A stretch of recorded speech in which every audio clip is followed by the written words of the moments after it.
बिस्मिल्लाहिर्रहमानिर्रहीम अस्सलाम वालेकुम रहमतुल्लाह। इस्टेब्लिशमेंट की जानिब से एक इंतहाई अहम तरीन मीटिंग का इंकशाफ हुआ और उस मीटिंग के अंदर मौजूदा जो सिनारियो बन चुका है उसके मतलब बड़ी डिटेल के साथ डिस्कशन की गई है, बड़ी डिटेल के साथ, क्योंकि जो सिनारियो बना है वो बजट पास होने के बाद की सूरत हाल का है और बजट के बाद जो सूरत हाल बनी थी, बजट के बाद जो सिचुएशन बनी थी, वो पहले से ही लोगों ने उसके बारे में प्रेडिक्शन करना शुरू कर दी थी। मामला कहाँ से शुरू होता है?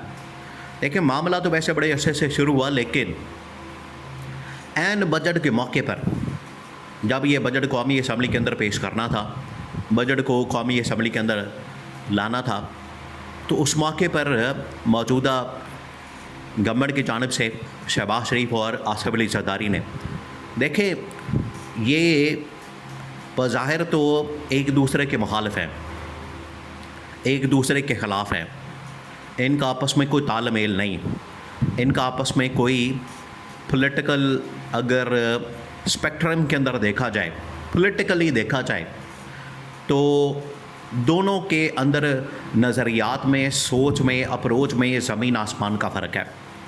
लेकिन जैसे ही इनका मफाद एक होगा, इनका फ़ायदा एक होगा, इनका इंटरेस्ट एक होगा, तो ये फ़ौरन एक पेज के ऊपर आ जाएंगे। जिस तरह से इस मामले में इमरान खान के ख़िलाफ़ एक पेज के ऊपर आ गए, और इसी तरह से जो इस वक्त इस्टेब्लिशमेंट ने इनके ख़िलाफ़ महाज खोला है, वहाँ पर भी ये एक पेज पर आ गए हैं और इन्होंने मिलकर गेम खेलने का फ़ैसला किया।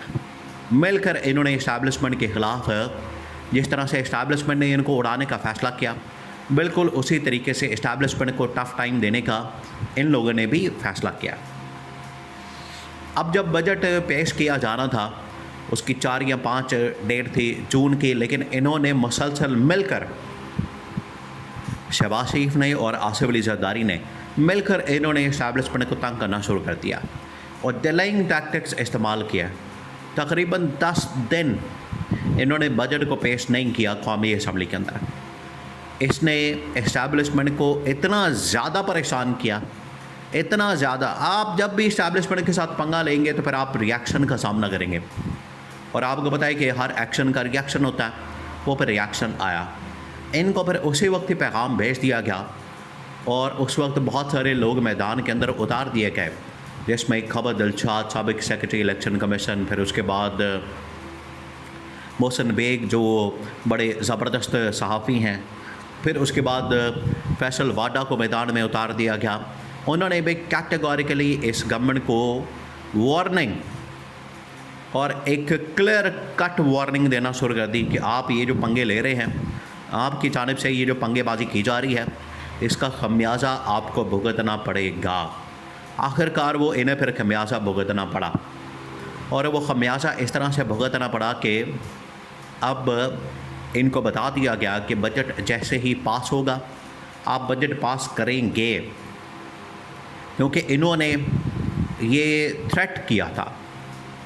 इन्होंने ये कहा था कि ठीक है, हम बजट पास नहीं करते, आपने जैसे पास करवाना है करवा लें, क्योंकि जब आपने बजट भी पास करवाना है हमसे, फिर आप हमारी बातें भी माने, हमारी शर्तें भी माने। तो इस्टेब्लिशमेंट ने कहा कि ये नहीं हो सकता, बजट आपसे ही पास करवाएंगे और बाद में अपनी मर्ज़ी से इस गवर्नमेंट को घर भेजेंगे। इन्होंने कहा कि बजट भी फिर आप उन्हीं से पास करवा लें जिनको आपने बाद में ला के बिठाना है।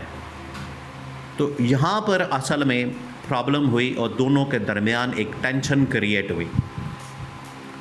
तो इस्टेब्लिशमेंट ने जो फ़ैसला किया हुआ था 1 साल पहले, 6 महीने पहले, इन्होंने इस्टेब्लिशमेंट का वो फ़ैसला पुख्ता कर दिया, उसको और ज़्यादा मजबूत कर दिया, और ज़्यादा उसको इस्टेब्लिशमेंट को सोचने पर मजबूर कर दिया कि इस्टेब्लिशमेंट का जो फ़ैसला था बिल्कुल ठीक था।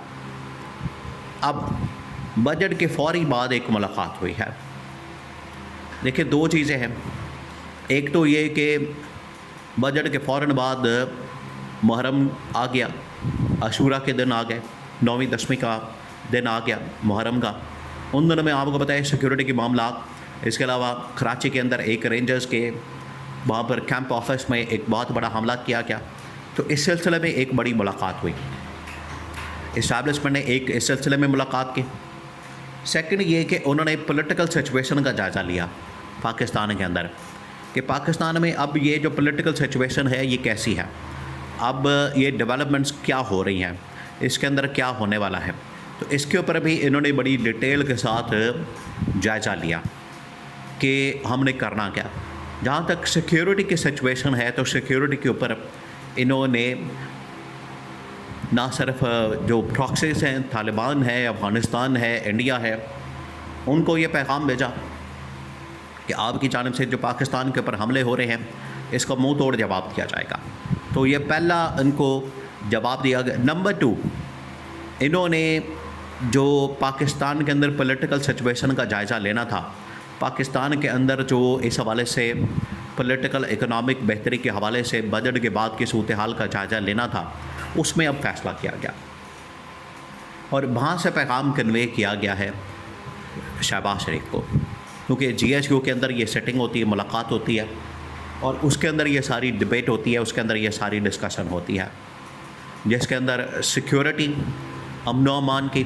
देखिए अब दुनिया के अंदर कोई ऐसा इनको बहाना नहीं मिलने वाला गवर्नमेंट को, क्योंकि कभी अमेरिका ईरान जंग हो जाती थी, कभी पाकिस्तान इंडिया जंग हो जाती थी, इनको एक बहाना मिल जाता था और बहाना ये मिल जाता था कि चलें अब ये एक मामला आ गया है तो उसकी वजह से हम भी इसमें अपना गवर्नमेंट को बचा लें। और उसकी आड़ में ये लोग कहते थे कि अब जंग छिड़ गई है, अब मसला पैदा हो गया है, इंटरनेशनली मसाइल पैदा हो गए हैं, लिहाजा गवर्नमेंट को ना छेड़ा जाए। तो इनकी जानिब से इस किस्म की डिमांड की जाती थी। अब ये तमाम के तमाम मसाइल ख़त्म हो गए, अब खित्ते के अंदर भी सुकून हो गया, इंटरनेशनली भी सुकून हो गया। तो दोबारा वही पाकिस्तान के मसाइल, अमन व अमान के, इकनॉमिक पॉलिटिकल स्टेबिलिटी के। तो इस्टेब्लिशमेंट ने अब फैसला कर लिया। इस्टेब्लिशमेंट ने कहा है कि अब इस गवर्नमेंट को किसी भी बहाने की आड़ में सर्वाइवल का मौका नहीं दिया जाएगा।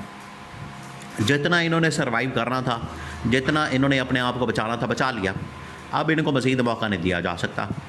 इस वजह से इस्टेब्लिशमेंट ने इनको मज़ीद टाइम देने से, डेडलाइन देने से, एक्सटेंशन देने से इनकार कर दिया। अब ये एक्सटेंशन खुद डिमांड कर रहे हैं।